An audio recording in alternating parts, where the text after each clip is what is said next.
بەڕێزان گفتگۆ دەکەین لەبارەی دوایین پێشاتەکان لە سووریا. ئەحمەد شەرع چی لە کورد دەوێ؟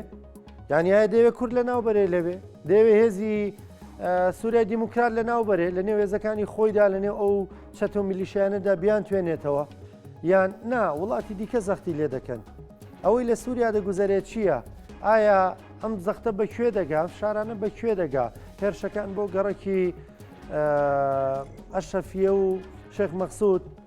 بەکوێ دەگەن؟ ئایا خەڵکی و ناوچێ جینۆساید دەکا حکوومەتەکە ئەحمەد شەرع؟ گفتوگوێن پرس و باس بابەتاکەین لەگەڵ زۆر بەڕێز دکتۆر شێرکۆ کرماز لە ئوسترالیاوە لەگەڵمانە. دکتۆر سڵاو لێ بێم کاتت باش. سپاس بە بەشداریکردن لەگەڵمان. چی دەخوێنیتەوە لە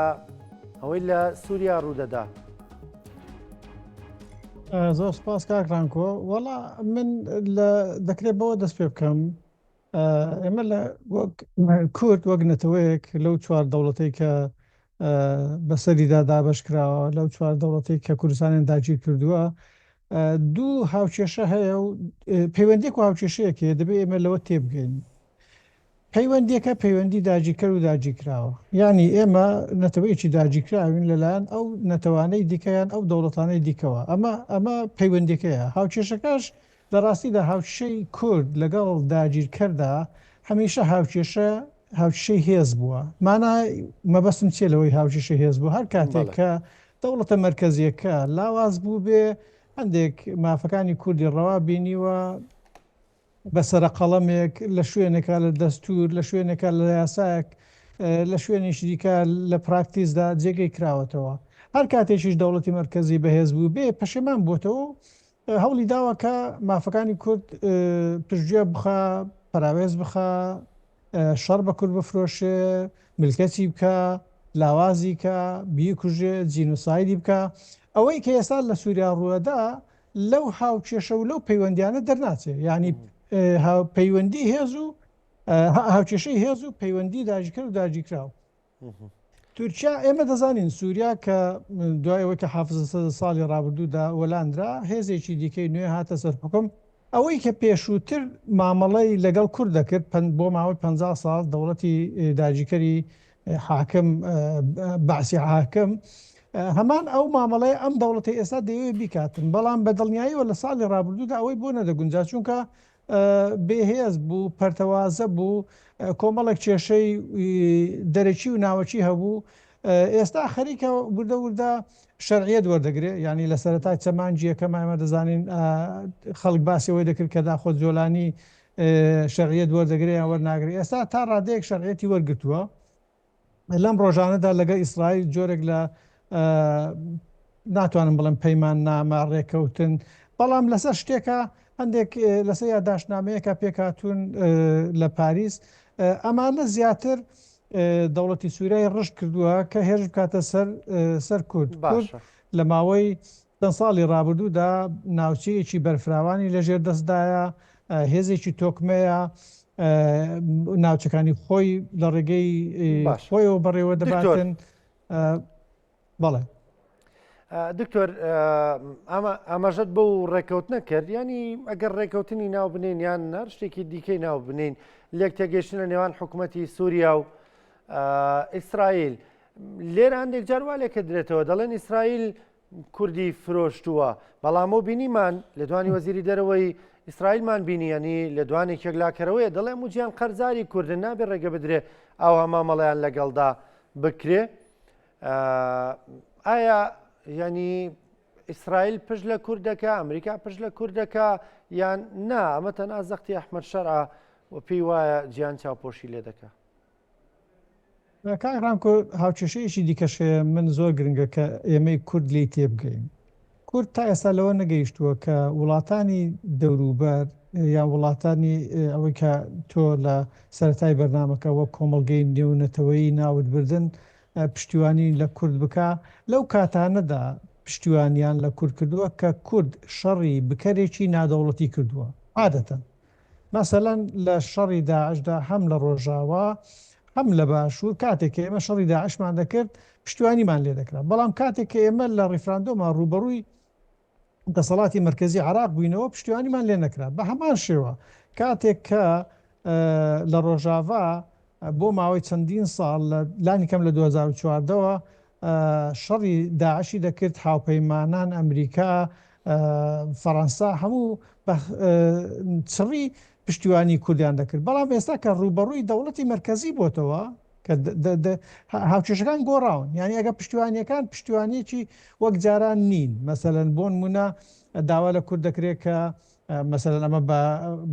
ئەوەی ناوچێ نوێنەری ترامپ چەندین جار بێتی کە دەبێ هێزەکانی هەسەدا با بڵێن ئینتیگریت بکەن یان ئیندیماز بکەن لە قواتی سوپای سووریادا لە کاتێکدا کەمە دەزانین سوپای سووریا سوپایەکی تاعیفە سوپایەکی قەومیە سوپایەکی ئڕهابیە سوپایەکە کە لەسەر ئاش و خۆڵەمێشی کۆمەڵێک گروپی تەروریستیەوە دروست بووە ینی تۆ سیرەکە لەوەدا لە زیاتی ئەوەی کە هەوڵ بدرێ ئەوان لەناو ئێمەدا ئیندیماز بکەن چونکە ئێمە بووین کە ئەوان پشتیوانیان لێ دەکردین بەڵام ئێستا ئێمە دەبێ بچین ئیندیماز بکەین لەناو ئەواندا ئەمە ئەو خاڵە گرنگەی کە من هەمیشە باسی دەکەمەوە لە قسەکردنەکانم ئەوەیەکە لە ڕاستیدا ئێمە تا دەوڵەتمان نەبێ لەم یاریانە هەمیشە یاری پێکراوین ینی چەندە خوێن دەڕێژین بۆ خۆمان بێ بۆ ئەوان بێ لە ڕاستیدا قەت نرخی پێنادرێ بۆ چونکە دەوڵەتت نییە مەسەلەن ترامپ لەم ماوەیەدا چەند جارێک قسەی ئەوەی کردووە کە مەسەلەن قسەی بە هەسەدە کردووە یان ئەو خەبات و تێکۆشانەی هەسەدەی وەک سەرەتا نەدەنرخان مەسەلەن جاران دەیگوت کوردەکان شەڕکەرن کوردەکان وا بەڵام کاتێک کە دەوێت لەگە دەوڵەتی مرکزی سووریا پێک بێن یان لێک نزیک بنەوە ئەو کاتە هێرش دەکەنە سەر ئێمە جا قسەکان بەڕاستی ئەوەیە ئێمە لە چەندین قۆناغدا هەڵکەوت هەل لێتە پێش کە هەنگاو بەرە و دەوڵەتی سربەخۆیی بنین بەڵام بەڕاستی کورد ئەم قسەیە دەکەم لەوانەیە زۆرشم لەسە بکەوێت بەڵام بەڕاستی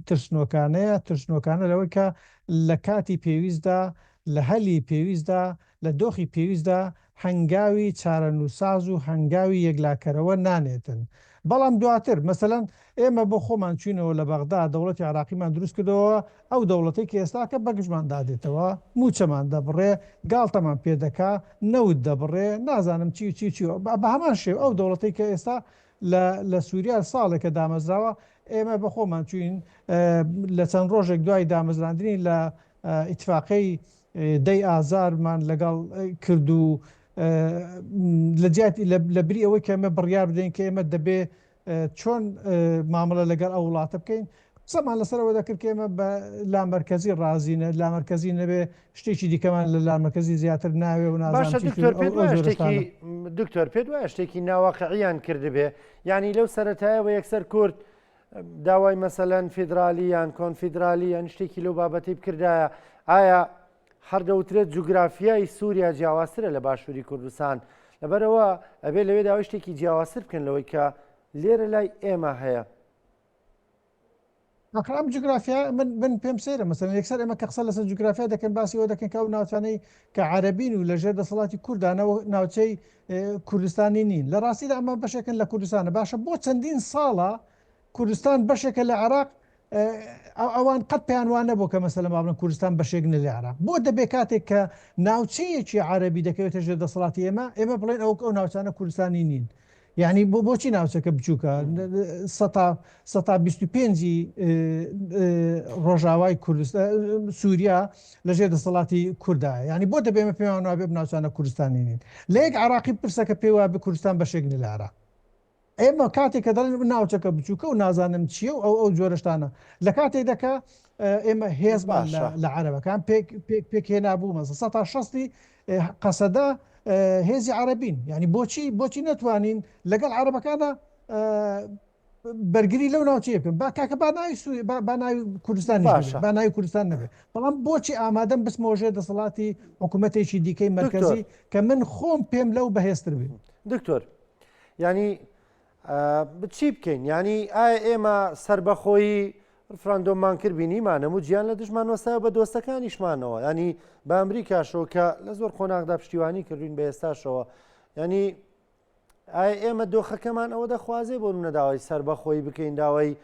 تۆ من دەزام ڕای چۆنە بۆ چوونی تۆ ئەوەیە هەمیشە دەڵێ ئێمە تا دەوڵەتمان نەبێ هەر لەم ناکۆکی و سراانە دەبین لەگەڵ دەوڵەتی مرکزیدا بەڵام ئایا ئێستا گونجاوە بۆ ئەو سربەخۆی تۆ باسی دەکەی نەخێر ئێستا گونجاو نیە بەڵام ساڵە پێشتا گونجاو نەخێر لە حەفدەی نەخێر لە 2017 گونجاو نەبوو کە ئێمە ڕیفراندۆمان کرد بەڵام لە 2014 کە دەوڵەتی عراقی تەپی بوو کە داعش سەتا چلی عراقی لەژێ دەستا بوو ئەو کاتە گونجاو بوو من قەزدم ئەوەیە کاتێک کە دەڵێم ئێمە دەبێت دەوڵەتی سەر بەخۆ دامەزدێن بۆ نەمگوتۆ ئەمڕۆ کە دەبێت دەوڵەتی سەر بەخۆ دامەزدێن من دەڵێم کورد دەبێ ئامادەجی هەبێ لە هەر کاتێکدا هەلێکی بۆ ڕەقسە لەو لەحزەیەدا هەلەکە بقۆزێتەوە کاتێک کە دەوڵەتی سووریا تەپی پێش ئەوەی کە ئەحمەد شەرع و نازانم جۆلانی و نازانم چێ شەرعێ دووەربگرێتەوە تۆ دەبێت شەرعێتی خۆت بسلمێنی من مەبەستم ئەوەیە من کاگرانکو بام قسەی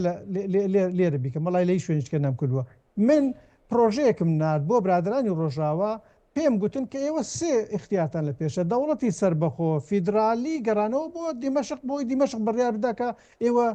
چیتان دەوێتن دێ ئەمن لەگەڵەوە بووم کە ئەوە اختیاری یەکەمەکە بژێرن ئەمە لە کەی ئەمە ڕێک پار کە لە کاتی ڕوخانی دەوڵەتی ئەسەددا بەڵام تۆ دێ چاوەڕێ دەکەی ئەم دەوڵەتە پشتیوانی دەرەکی وەردەگرێ شەرعیە دووەردەگرێ ناویچە ڕێکەوتن لەگە ئیسرائیل دەکا لەگەڵ تورکیا پێک دێ لەگەڵ ئەمریکا پێک دێ لەگە عەرەبستانی سعودی پەیوەندەکانی خۆش دەکاتەوە نازانێت ئەو جادەی تۆ دەتەوێت لە دەوڵەتی سەربەخۆ بکەی بە دڵنیای ئێستا گونجاو نیە دکتۆر تۆ دەبێت لە حەلی کا پێویستدا لەو هەلەی کە دەڕەقسێ لەو کاتەدا دەوڵەتی سەربەخۆ ئێعلانکەیت تۆ لەو نامەیەشدا کە ناردوتە بۆ ڕۆژاوە بۆ سەرکردەکانی ڕۆژاوە خۆ داماژە بۆ دەکەی دڵی ینی سێ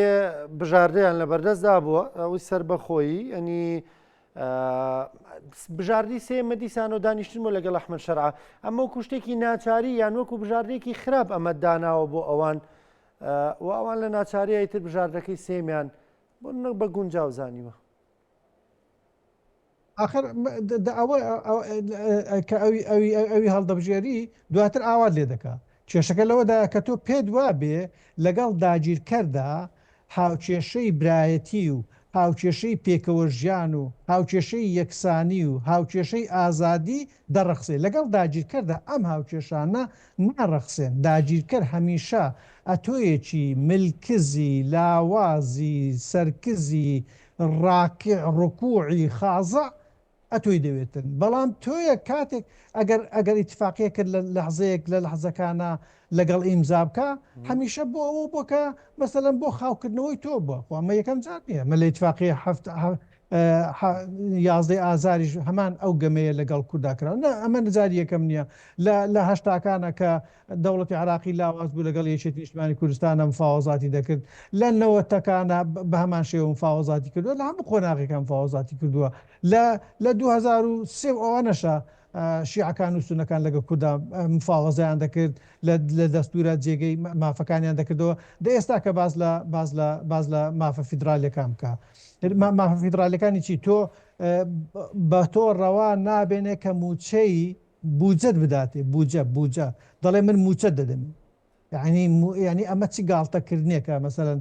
بە تۆی دەکات کاکە باوەڕی بەوە نییە بە زۆر نییە باوەڕی بە پێکەوە ژیان نییە باوەڕی بەوەیە کە تۆ هەمیشە دەبێ ملکەتی ئەو بی ئەو ملکەتیەش بەڕاستی ینی تاکەی ینی تۆ بۆ دەبێ مەسەرەن بەوە ڕازی بیکە فەڵەستینیەکان هەموو ڕۆژە سەرکوت دەکرێن لەناو دەبدرێن بەڵام هەر پێشانما ئیسرائیل دەوڵەتێکی داگیرکەرە ئێمە کێشەمانەوەی کە تا ئێستاکە ئیعلانمان نەکردو کە لەگەڵ ئەم دەوڵەتانە هاوکێشەکەمان هاوشەی چییە پەیوەندەکەمان پەیوەندی چییە پەیوەندەکە پەیوەندی داگیرکەر و داگیرکراون پەیوەندی داگیرکەر و داگیرکراویش ئاوایە باشکە تۆ پرسیارەکە بگەڕێنەوە سەر پرسیاریەکە من گوت چی دەوێت وەڵا دەیەوێت کورد لە حەلەبە ئەمە چونکە مەسەلەن ئەمە استراتیژیەتی عسکەریە من لێ نازانم بەڵام استراتیژیەتی عسکەری ئەوەی دای من دەرێت لە خاڵە لاوازەکەەوە دەبێت دەست پێ بکەین ئێستا پێی وایە ئەو گەڕەکە کوردیانەی ناو شاری حەلەب خاڵە حەدە لاوازەکەی کووردە بۆ چونکە لە ناوچەیەکی داخراون 50-60 کیلومتر لە ناوچە لەو ناوچانەوە دوورن کە قەسەدا هێزی لەسەر زاڵە دەوێت لەوێ ئەوەی خۆی بەختی خۆی تاقیکاتەوە لەوێ سەرکەوێ بەخوا هێرش دەکاتن بۆ کۆبانێش بۆ قامشلۆش بۆ ڕقەش بۆ دێرەجوور بۆ هەموو ناوچەکانی دیکە بەڵام تۆ لەو ناوچە داخراوەدا تا چ ڕادەیەک دەتوانی سەرکەوی جینۆساید دەکرێت کورد لەوێدا چی لێ دێ بەرخۆدان دەکرێت بەڕاستی ئەمانە شتێک نییە کە من قسەی لێکم چونکە من استراتیزیێکی عسکەرینی مەسەن قسە لەسەرەوە بکەم و ینی دکتۆر تۆ پێ دوایە ئەمە ناگیرسێتەوە ئەمە سەر نانێتەوە کەواتە ئەمە هەر بەردەوام دەبێت